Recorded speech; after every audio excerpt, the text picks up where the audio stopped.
the history of how Iran turned towards evil. Hi neighbors, my name is Peter Boykin and I am running to be your next Lieutenant Governor. Please check out my website at peterboykin.com. Thank you for going right with Peter Boykin.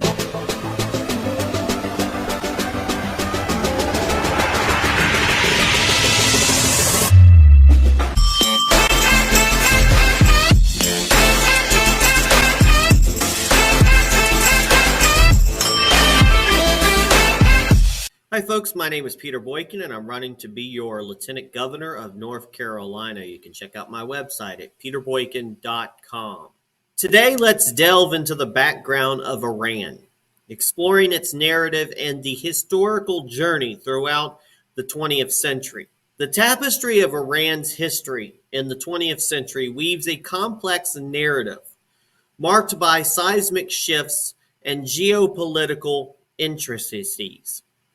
As the 19th century dawned, Iran grappled with the pressures of imperial powers, navigating external forces that tested the resilience of its sovereignty. The discovery of oil in the early 20th century brought newfound wealth, but also sowed the seeds of geopolitical strife, casting shadows over the nation's destiny. In the mid-20th century, amid the quest for modernization under Mohammad Reza Shah Pahlavi, discontent brewed beneath the surface. The Shah's sweeping reforms aimed to propel Iran into a new era, but societal and political tensions simmered, laying the groundwork for a profound transformation. The late 1970s witnessed a tempest of change as the Islamic Revolution took center stage. Born from simmering discontent with the Shah's autocratic rule, the movement, led by Ayatollah Khomeini, resonated with a collective yearning for political change and a return to Islamic values. The rallying cry of "Death to the Shah" echoed through the streets, culminating in the Shah's flight from Iran in January of 1979. On April 1st, 1979, a national referendum established the Islamic Republic of Iran, heralding a radical departure from its past. Under Khomeini's guidance, the theocratic regime sought to imbue Islamic principles into every facet of society. Clerics assumed key positions of power, ushering in a new legal and judicial framework aligned with Islamic law. The changes were sweeping. Family law, education, and cultural practices underwent radical transformations, with conservative dress codes impacting women's rights. Internationally, Iran distanced itself from Western alliances, pursuing an independent path that strained relations, exemplified by the 1979 hostage crisis involving 52 American diplomats.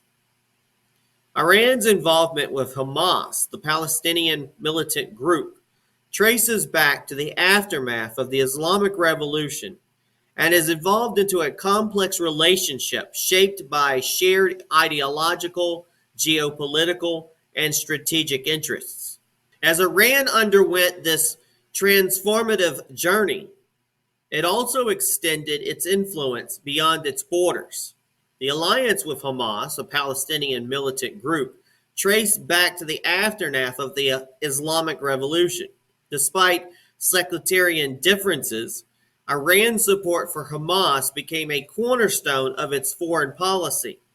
Aligning with the shared anti-Israel sentiments, financial support, military aid, and training were provided to Hamas, serving Iran's broader geopolitical interests by countering perceived adversaries and establishing influence in the Palestinian territories. The complex web of alliances, rivalries, and ideological motivations underscores the intricate nature of Iran's involvement with Hamas. It reflects a broader strategy of supporting various militant groups across the Middle East, contributing to regional tensions and the broader Shah-Sunni divide. This history unfolds against the backdrop of global terrorism, emphasizing the dangers posed by state-sponsored militant groups. The Islamic Republic's role in the supporting organizations like Hamas underscores the challenges of negotiating with entities that pursue violent means to achieve their objectives. As geopolitical dynamics continue to evolve, Iran's history and its involvement in global affairs serve as a compelling narrative, highlighting the intricate interplay of ideology, power, and the enduring complexities of the Middle East. Now let's shift our focus to what might transpire if similar circumstances unfolded in the United States of America. I want to emphasize that as a candidate for lieutenant governor, I am committed to leveraging all available resources to collaborate with others, ensuring that North Carolina and America do not fall victim to a narrative like the one I'm going to describe. In the tapestry of American history, the United States has stood as a bastion of republic ideals. A rich fabric of culture and intellectual pursuits marked an era where voices resonated freely, and the people held the power to shape their own destiny. However, as time turned its pages, a concerning shift emerged. It commenced with the gradual erosion of individual liberties. The government, citing safety concerns, opted to curtail its citizens' right to bear arms. Initially framed as a reasonable compromise for enhanced security, this seemingly innocuous measure set in motion a chain of events that threatened the very foundations of the republic. As the populace found themselves disarmed, their ability to voice dissent against government decisions diminished. Free speech, once a cherished right, began to wither away. Those questioning authorities found themselves stifled by the heavy hand of censorship. With the dismantling of these fundamental rights, a radical religious ideology seized the opportunity to rise to power. The once republic-governed nation succumbed to the oppressive rule of a theocratic regime, echoing the darkest days in Iran's history.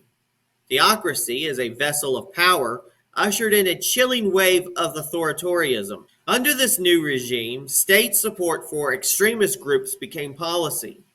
The government not only turned a blind eye to terror, but actively promoted and funded groups that wreaked havoc on their own citizens and beyond. The once peaceful nation of the United States of America found itself entangled in a web of global turmoil, exporting terror in the name of a distorted ideology. Now, the lessons from this cautionary tale resonate through time, underscoring the urgent need for the preservation of individual freedoms. The right to bear arms, far from a mere privilege, stands as a safeguard against the encroachment of authoritarian forces. It symbolizes the people's ability to resist oppression and serves as a reminder that a nation's strength lies in the hands of its citizens. Confronted with potential threats to free speech in the Republic, it becomes imperative for individuals to responsibly exercise their right to bear arms. The tale of the United States serves as a stark reminder that the erosion of these rights can pave the way for the rise of oppressive regimes, spreading chaos and suffering within and beyond borders.